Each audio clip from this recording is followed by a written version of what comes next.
welcome to a Smurd P video, and today we are looking at X-Men issue 9. And on the front we have the lovely trading color cover, variant cover, which I'm glad is carrying on with the other characters in this run.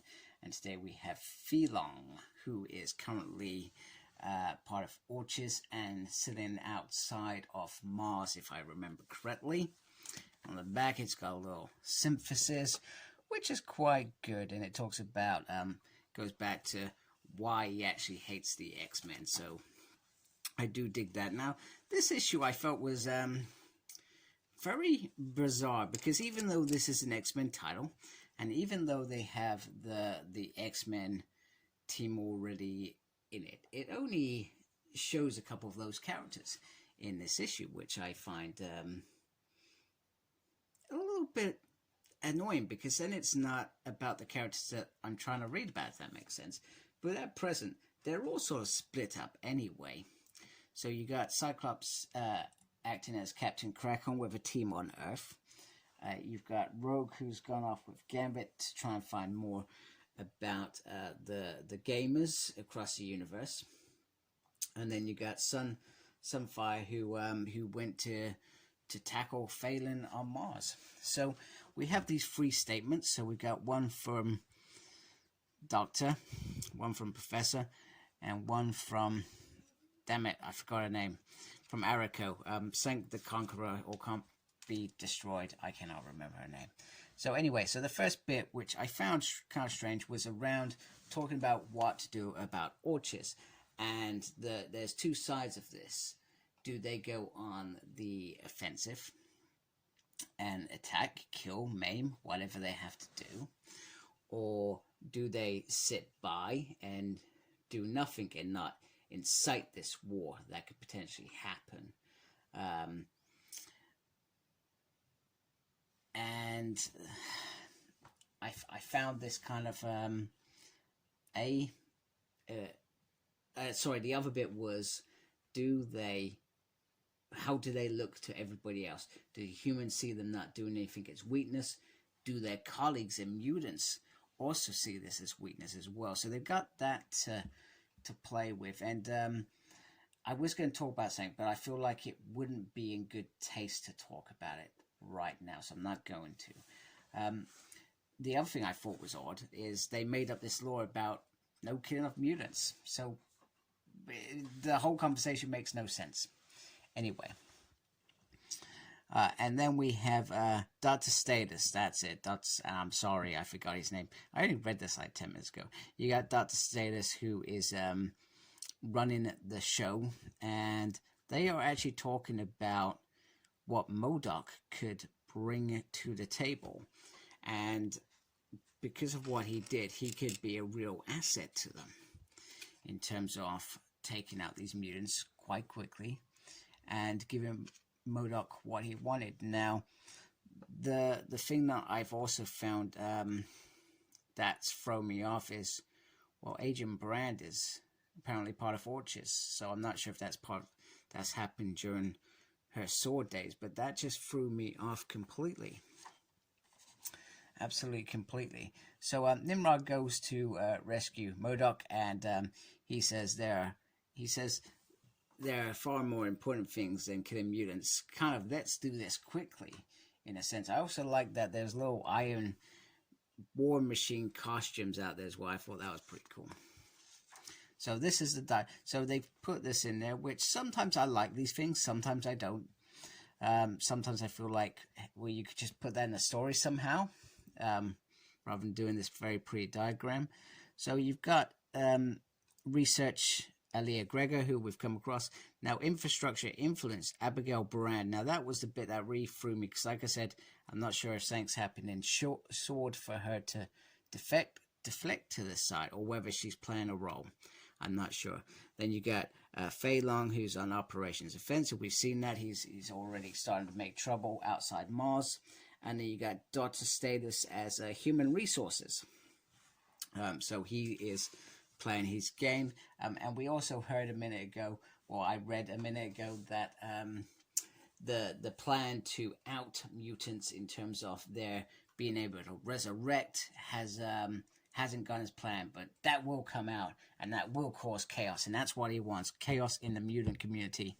So we got Gerry Duggan on the writer, and then we got O.F. Filler on the artist. Jenny, you tell me, has the artist changed? Because I haven't noticed. And I know that you mentioned that in your message last week. So it would be interesting to see if that's changed after that comment. Mario Garcia is on the colors. Clayton Cowles is always on the letters, and Tom Miller is still on design. So when I say it's not an X-Men book, we've seen the bad guys, which is part of the X-Men book.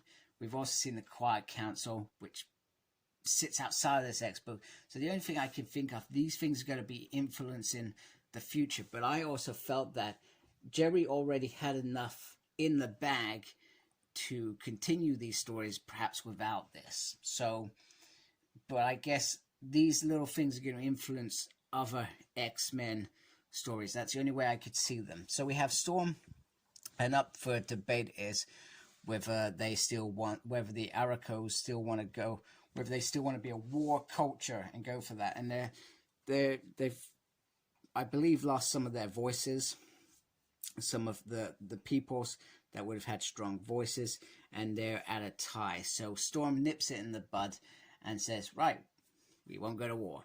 We will be quiet. However, there is a feeling that they've created this amazing planet that is livable now, that will be acceptable to jealousy or from other worlds, universes, cultures. They will come and attack at some point. The other thing that has become a topic is Redroot. Redroot was trapped in the market, whatever it's called, the special market by Jaspers. He tricked Redroot, and Redroot is trapped. Now that is the next topic. What do? Do they free her, or do they leave her? And there is a discussion that actually, if she cannot escape herself, she is not actually Araco. Well, Araco actually disagrees with that. So it appears that there is a potential for a rescue, whether that's the X-Men making the rescue or not. So we come back to see one of the actual X-Men from this run, Rogue, and she's brought Gambit along, and they have gone to the space station where they are investigating where these challenges are coming. We haven't seen one for a couple of issues because they've focused on a couple of those other stories. So it's good to see this starting to come back up again. And Destiny is already there waiting. And well, they have a brawl, even though they wanted to come, have a few drinks, and have a general chat with these folks. It didn't happen that way. And Destiny has a real beef with Gambit. And I think we need to bear in mind that I don't think that Destiny ever met Gambit when he was alive, because he came in, if I remember rightly, he probably was in the run around the time that Destiny died. He was with Storm when her body was changed, etc., by Nanny, if I remember correctly.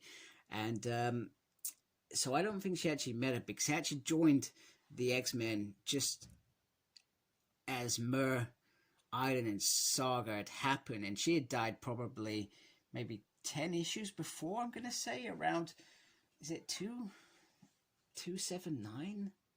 I could be grasping at straws, people. I could be grasping at straws. I may have to dig that out, and you may see something just pop up in the corners, because I thought, hey, you know what, I'm going to add that in there.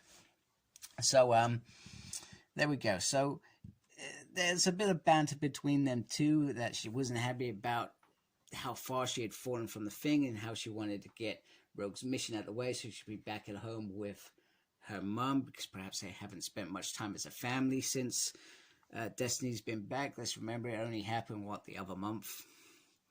So she plays an interesting game, and he makes fun of her, just saying, you know, for somebody who can see the future, you were awfully dead for a long time, sort of thing. And he makes the jibe off, you know what, with my love, there are no strings attached. And that's quite true with Gambit. There is no strings attached. you know, he loves her for her. Don't get me wrong, I'm pretty sure there were some times where it wasn't as clear cut as that, probably in the beginning, because he was hiding the fact that he contributed to Mutant Massacre, etc., those sort of things. But yeah, it's a nice banter between those two, but it didn't really develop much other than that it didn't find out any information, and they're going to carry on. We've also got a little bit about the Quiet Council vote, and we got 3 yeses, 4 nos, and 4 abstentions. I don't know what that means, if I'm being honest with you. I think that's they don't want to vote. I think that's what that means. So at the moment there is no movement to attack Orchis, and I think that if these are the X-Men ways that I've grown and loved, even though they're moving in this new direction, I still feel like that bit needs to stand. You know, no killing of humans. That's the idea. So we then get Storm and Sunfire. Sunfire, I guess, is rebuilding after those people were killed by Phelong a couple of issues back, and he's still there, and he's going to keep going. And something has happened. I didn't really understand this. Oh, yeah, he's saying that the route is very familiar, and they're talking about it, and yeah, it just didn't really make sense to me, this last page. It really didn't. It really lost me, if I'm being honest with you. And then all of a sudden, there is this. So, and it's about perhaps going to other world to save Redroot. That's how I've kind of seen this bit, which goes back to that earlier Redroot conversation, which kind of makes sense. But at this last page, I probably need to read it again, because it didn't feel like I got it. And that's just me as a reader, as a reviewer, just saying that I don't understand something. And I'll always be honest, if I don't understand something or I haven't interpreted something, I'm going to say that, because sometimes I interpreted things very well, and then there'll be other times where I'll be like, I have no idea what that means. And that means perhaps Gerry is a good writer. Maybe I'm thick, I don't know. But usually, sometimes actually it takes for me to go back a couple times to read things and say, right, now that makes sense. I understand that. But I feel like that's what that last conversation was about. It's about Sunfire is going to go save Redroot, which is why they've put that earlier part in there, to give a bit of background and reminder of the importance of that character, a character that what's been forgotten about since X of Swords, which was an event, almost coming up a couple of years back now. So yeah, so the X-Men are sort of scattered at the moment. They're not really a team unit. They're sort of a part team, and then they've all got little individual missions, which I do like. I do like things like that. They go off and do their own things, and then they come back. It is cool in my mind. It does work in my mind. I do enjoy stuff like that. So anyway, I hope you like my video. Please support my channel by subscribing. I'd really appreciate it. Make sure you look after yourself and embrace the geekiness. Take care. Goodbye.